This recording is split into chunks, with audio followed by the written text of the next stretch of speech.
You've just got to get the horses there. And then you can go, you won a big race in Turkey already the year before last. You've won in America. You can then plan a raid all over the world with these James, horses. it's from there, it's like posting letters. It's really straightforward. You know, you can race in Europe very easily. I mean, as you say, we've raced in Turkey, Canada, America, Hong Kong, Singapore, Australia, all out of England. It's very straightforward. Finest gallops in the world at Newmarket. So, you know, there's no excuse why we can't do it. And I think we need to get our horses out of there, out and expose them abroad. I mean, they have been quite exposed as it is, but I think, you know, getting it more exposure. I mean, there's a lot of people making big investments in bringing in stallions and mares into South Africa, and well, again, it's going to be key is getting our export protocols right. But I mean, we've got to be positive and think that it's going the right way, and that we can set this type of thing up. But I think it's you know, it's something I'm looking forward to, you know, and I really like that sort of concept. So say someone, let's say that filly, Princess Victoria, wanted to go to get exported. Right. You would organise the export at the end of the Cape season, send it over to England, and she could race either the English season or she could earmark races like the Arlington race, something D, Beverly D, you know, races like that. Yeah. You could just earmark races wherever you want, and once you're there, you can move anywhere in the world. Anywhere in the world. And you've got the International Racing Bureau, they're very helpful when it comes to programming the horses. But the key is, in terms of Princess Victoria, is that Glenn Cotson would stay involved. It's still races for Glenn Cotson in England, in America, whatever. In his name. So in his name, yeah. he gets the kudos, the cash out of it. The team is still together in terms of him and his patrons. They've still got the team, and we there. Why not use our expertise? Correct. You know, I've got my team that are, you know, most of the time if they're abroad and we haven't got horses, are going to be doing nothing for 3-4 months of the year. And I mean, that for me is quite exciting, you know. And listen, I get on with all the trainers. I don't believe I'm a threat to any of them, that I'm going to be looking to pinch their owners and all this type of thing. I think I'm way past that these days, James. So, you know, it's going to be a team thing. It's going to be a team thing where, you know, everybody's going to have one goal in mind. It's getting that horse to those international events and enjoying yourself. You know, just having a bit of fun, exposing South African racing. And you wouldn't actually have to take the best horses here. You know, you've got a guy who likes a horse a bit. He turned out to be a nice stay. You could go up for some of those group 2 or 3 races. If you want to, you know, there are races in England that some of our stayers would be able to win. Oh, absolutely, James. And, you know, just it's finding the right race. I mean, you know, we all want to go for the big group 1s and the big name races. But, I mean, certainly the group 2s, group 3s, you know, there's races in Italy, Germany, where we can get our horses to race and win. And you know, again, you're giving them exposure. I mean, it'll be huge for us if we could have a winner in Italy, a winner in Germany, a winner. I mean, we've had South African horses win in America, so I mean, they're pretty. They know them there. But again, you know, there's the you know, sell them on as well. There's the income to, you know, to South Africa. There's a lot of positives. I can't think of any negatives really off the top of my head. I mean, it's obviously it'll be costly, but the upside's far greater than the downside, in my opinion. The only negative is still getting the horses out of this country. Well, that's the big problem. That is something that we just have to sort out. And you know, I mean, I've spoken about it so often. It's yeah, that is it's holding this country back. It's holding us back. It's holding an industry back. This export. As I've said before, it's time to get aggressive. It's time to take the gloves off. Is there any, I know you're quite close to it, is there any news that we should know that would be any better for us? James, there's nothing I can really give you that positive. You know, if there's something that I don't know about, you know, that Racing South Africa is working on at the moment. But I mean, I really believe in my heart that South Africa is doing as much as we can. And that we are finding stumbling blocks wherever we go, and we are finding people that don't share our vision and that are not as positive about things as we are. For whatever reason, for whatever their motives are. So, you know, as I said, I think it's probably the time's over for talking nicely and, you know, and sort of going cap in hand.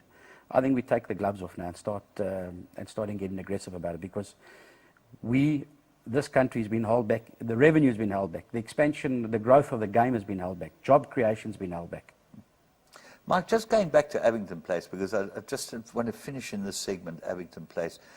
It's a beautiful yard, and it's got a beautiful house, and people would be able to, you wouldn't have any problem with some of the owners if they owned a horse coming and staying there while the horse is in training, if they want to come stay for a weekend or, while the horse is getting ready for a race? Look, James, that's entirely up to Mary. I mean, there's wonderful places in Newmarket to stay, and it will be her personal residence. I mean, I don't think she'd want people coming and going, but I mean, certainly in terms of, like our assistants staying in the house and all that kind of thing, there's not going to be I don't think there'll be much issue there.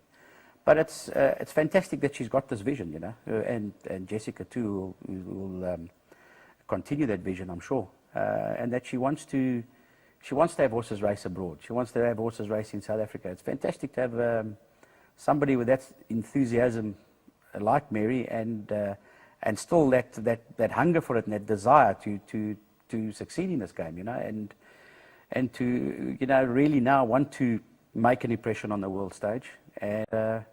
And I think the bug is bitten well and truly with Mary. I mean, I think the bug bit many years ago, but I think Mary's really now got a broad vision, and hopefully it's going to come to fruition internationally. Okay, let's just have a little break here, and then we'll be back.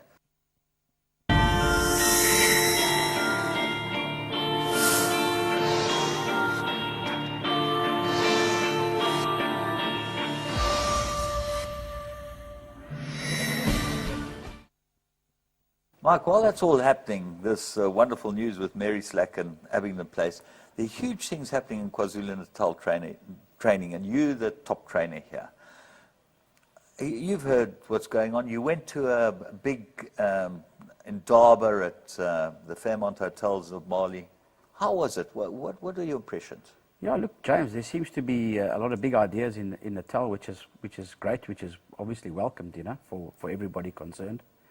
And I mean, we've just had a trainers meeting now. We're discussing stables being put in at Summerveld. I mean, Summerveld is a great training centre, and I think with if Gold Circle are serious about making this a premier centre, upgrading Summerveld is a huge positive, because honestly, when people come here from around the world, and I've travelled the world, this is a world-class centre with a little bit of tweaking, an all-weather track, and upgrading our sand tracks, and new stable yards as planned to be put in now. This place is going to be a world-class facility. There's no doubt about it, and it's going to be, it's really going to upgrade and put racing in this area, on another level.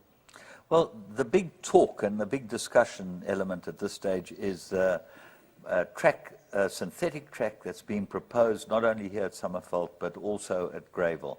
And we had the guys out from Newmarket, and it was very interesting to hear what they had to say. But you guys, know them probably better than we do. Yeah, the two guys that came out from Newmarket, I mean, you could safely call experts. I mean, they run many miles of all-weather gallops and race courses in Newmarket. I believe there's talk of an all-weather track inside of Greyville.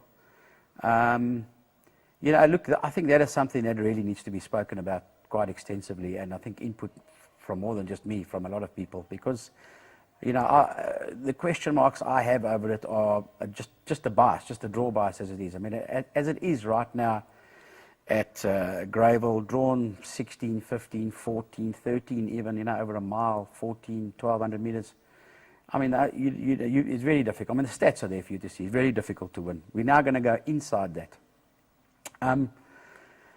It's and all weather. I mean, all weather is great to train on. Don't get me wrong. It's really it's different class. I mean, I don't mind racing on it either, but it's a very expensive undertaking. I mean, you look at Dubai. Dubai have spent $1.8 billion on a race course. That in my opinion, they could have done better with their money. I mean, just the track design there, which is now very tight. 400-meter running, tight turns, massive draw bars. They're now running a World Cup sprint with 12 runners. They're running the World Cup itself with 14 runners when they used to run them with 20. And even still, there's a draw bias with those tight turns. So, you know, it's something that's got to be really, really, really thought about, because you've got to have deep pockets. I mean, the track in Dubai deteriorated in the first year it was there. It was the most wonderful track I've ever worked on and raced on. I mean, the horses came back sound. Work in the morning was a pleasure. But these things have got to be maintained yearly, because, I mean, the climate can hammer them. And we've got that harsh sort of climate here. So it'll be a very, very expensive undertaking, and I'm sure they'll give it a hell of a lot of thought before we dive into it. I mean, it's good that we're thinking so well ahead and looking to make the place a better place than it is, but it's something that has to be given a huge amount of thought, because it's you would have deep pockets when it comes to all weather. The talk is for 90 meetings a year at Greyville. That seems to be the reason as to why they want to split the track. Is it worth building these huge new facilities for 90 meetings, which people don't really go to? You know, we can't get people to any race meetings apart from the July. I know it's tough these days to get people to race courses. It's I think, you know, everybody around the world seems to battle with it. In England, I mean, the UK certainly is a culture of racing. People go racing in for 0 to 40 handicaps on a Friday afternoon and pay £40 to get into the track as well. But, you know, there's other side shows, they'll have bands on and all that kind of thing. But, I mean, there's some great plans, obviously, to upgrade Greyville in terms of the buildings and everything as well. I personally am still a fan of grass. You know, there's a lot we could do with the track there in relaying it and getting the drainage right and widening it, and maybe go the Hong Kong route when you've got an A, B, C, and D track. You know, you move the rail around.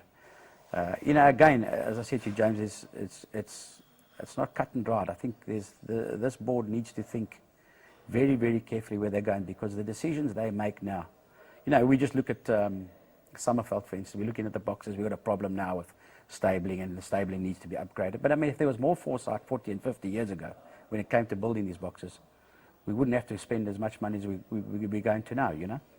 So, you know, the decisions made now are decisions we're going to have to live with for 50 years. I mean, there's nothing wrong with Maritzburg.